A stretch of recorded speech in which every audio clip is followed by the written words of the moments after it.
Oh man, uh, hard to say like a specific thing. A lot of stuff goes through your head. Um, and the way I process things, I just immediately started like, okay, well, who's in the deal? Like, does it make sense? Like, kind of thinking about that, and then I had heard that it was pretty close during the game.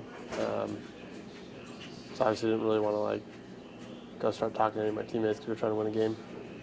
Um, but then when the game ended, is kind of connected with a couple of my close buddies first and let them know that it was pretty close, and then obviously it progressed from there. So um, guys that have been close friends of mine for, I guess I came over in 13, so 6 years now, five to 6 years now. I mean, I've thrown to Birdo for a long time. It's like, it's just kind of different, I'm not going to be teammates with him. I've literally been teammates with him every single year that I've been here in Cleveland. Some of the other strong bonds that I formed with Clev and Bieber and Goody and everybody, really. I don't want to not include someone, but I'd be here forever naming everyone. But just kind of, it's kind of odd, sad, saying bye to people, but part of the industry, part of the job, and time for a new chapter. Trevor, when you knew your name was bandied about for months, really, I'm assuming, like, does it prepare you for that moment at all? Yeah, probably. I mean, it's a lot easier to handle things, I guess, when you've had time to consider that this is probably an option. I was pretty sure if not now, then this off season. But that being said, we had a really good group of guys. The team was like really close this year, more so than it had been in prior years, and everyone kind of gelled really well and came together and had a lot of fun together. So I was really enjoying being part of that group and kind of dealing with the adversity we had dealt with and coming back to the point that we got into and getting excited for the stretch run. So I guess that wasn't, that part of it wasn't ideal, being taken out of it. You always want to go out there and fight and stay in the fight with all your guys, So that part was a little bit different than I anticipated, but everything else is, stuff that I've kind of thought through and been prepared for. Looking ahead to the, now you're going to a different league, of course. So what is that challenge going to be like when you probably don't know those hitters as well as the ones you faced here?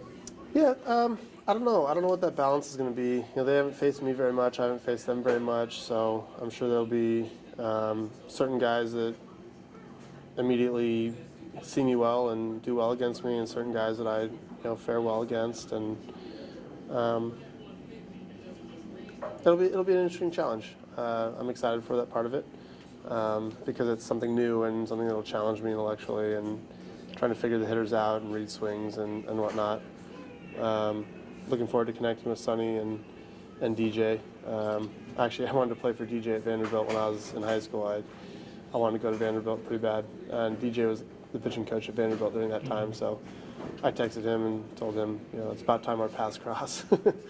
So we'll see how that all goes. But I'm excited for the challenge. Other than hitting, I don't like hitting. I think we all know that. So not too excited about having to step in the box every game. But other than that, excited to see the guys and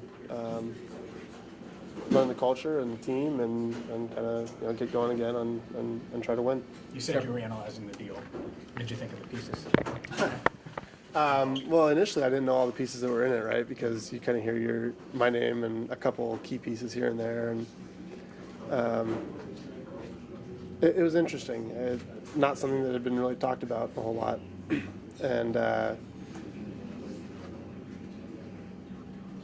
obviously don't know the inner workings of every organization and what they're attempting to do and stuff. So I just tried to look at it from kind of a third-party view and be like, let me try to guess at what the objectives are here, and it'll be interesting to see how it plays out over the course of the lifetime of a trade.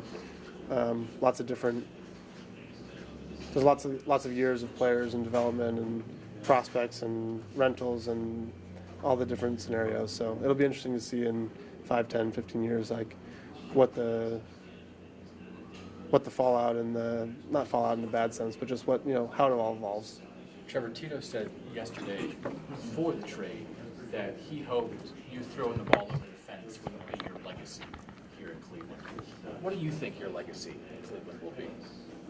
I don't know. I don't think I should speak on my legacy. I hope my legacy will be defined in the minds of the fans and the people I connected with here. And it'll be different for every person based on what they know about me and how well they know me or how little they know me. And I think at the end of the day, I am myself to a fault. And there are good parts and bad parts and middle parts about everybody. And so what I would like to be known as is just someone who is true to himself and passionate about the game. Tried to help as many people as I could in my time here. Tried to move things forward and make people's lives around me better, make the game better. Am I perfect? No, far from it. But that's the same case for everybody. So I don't know. It'll be different for everybody. Even two people that feel similarly about me will have different lasting memories and favorite times and whatever. But yeah, I don't know. I don't know how to answer it any better than that. Hey, Trevor, when you're talking to players, especially Shane Bieber and Clev, they talked about what an influence you've been on them. Would you ever think about being a pitching coach or anything that when your career is over? Maybe I have aspirations to kind of run a mid-level D1 school and run a development program at some point in my life. I've talked about that for years with buddies of mine and at Driveline and in the player development circles outside of organized baseball right now. So I can see myself doing that. I consult with a lot of players actually, league-wide, on mechanical stuff or approaches or whatever already. I anticipate that I'll continue doing that if guys have questions and reach out.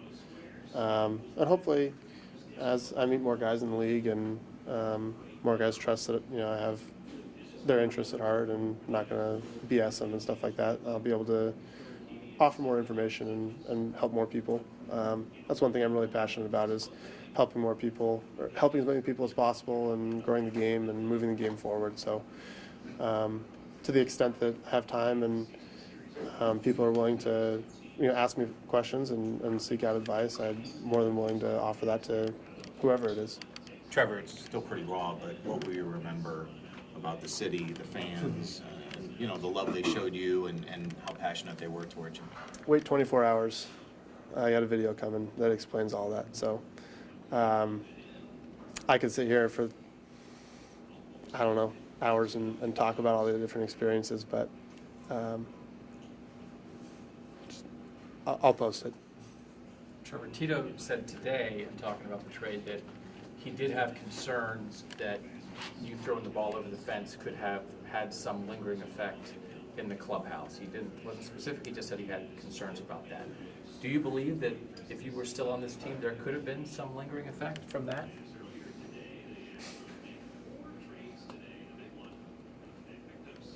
Well, I'm not on the team, and so that none of that really matters.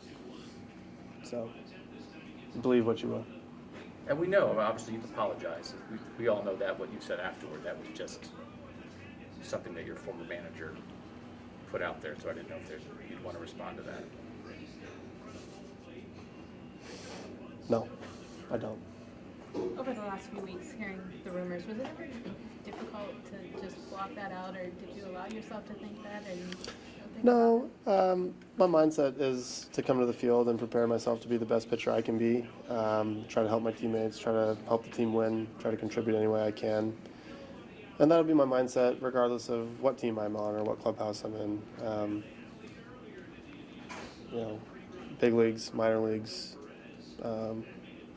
beer leagues, whatever the case is.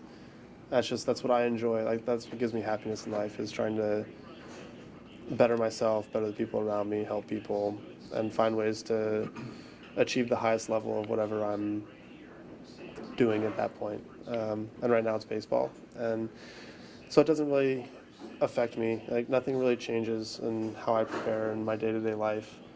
Like the vast majority of my day is structured and organized around being the best athlete, the best pitcher that I can be. Spend a couple hours every day tracking data, logging data, collecting data on myself. I spend a large amount of time at the field throwing, doing recovery, lifting, all the different things that go into it. And like I said, it doesn't really matter where I am or what team I'm on, I'm going to do the same thing. So day-to-day life doesn't much change. Relationships obviously change, people change. And that's exciting. You know, I get to meet a bunch of new people, and the friends that I have here, I'll stay in contact with, and so that part is all very fluid, but it always is in life. So. Hey, Trevor, excuse me. You know, you always talk about all the intellectual and everything you do baseball-wise, and you just talk about 2 hours a day collecting data. Would you be lost without baseball? No, I would be far from lost without baseball. I have many interests. I would be perfectly fine. I could stop playing baseball today, be perfectly happy, and jump into business, photography. The drone sector is growing. Have to get some prop guards so I don't hurt my hands again. But no, I would not be lost. Baseball is just I love the game. I always have. It gives me an outlet to compete. I'm an intense competitor, and more than anything, I enjoy the improvement and the learning and trying to find different ways to get myself that extra little amount better.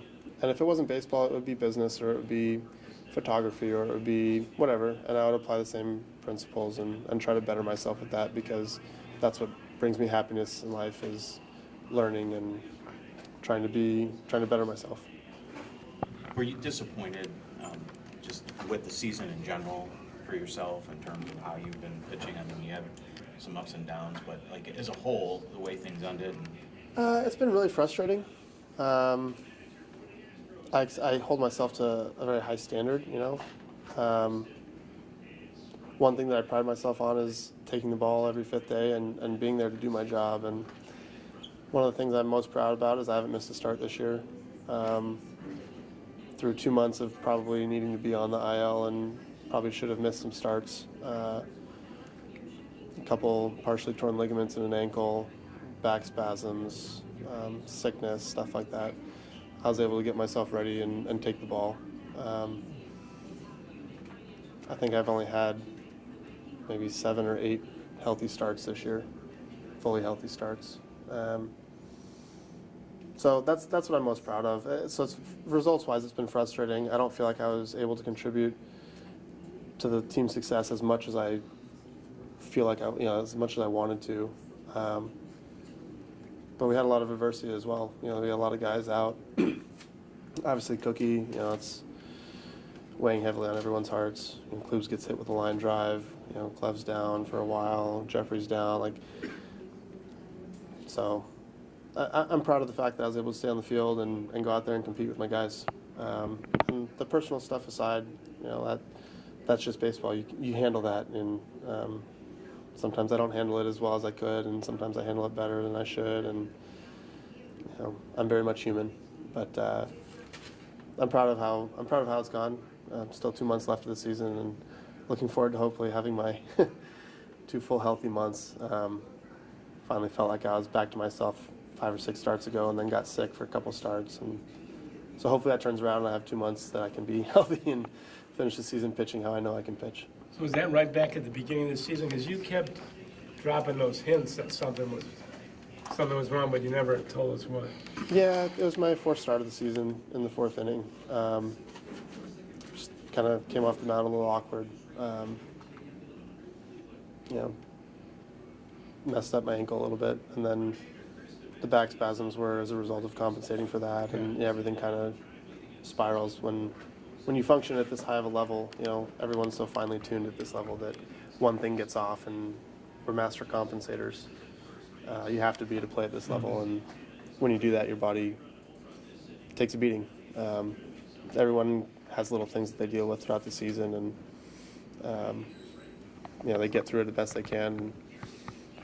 So, it's. I didn't want to make any excuses. I don't. It's not an excuse. It's just. That's just something that people go through. So. All right, guys, we got to get them going here.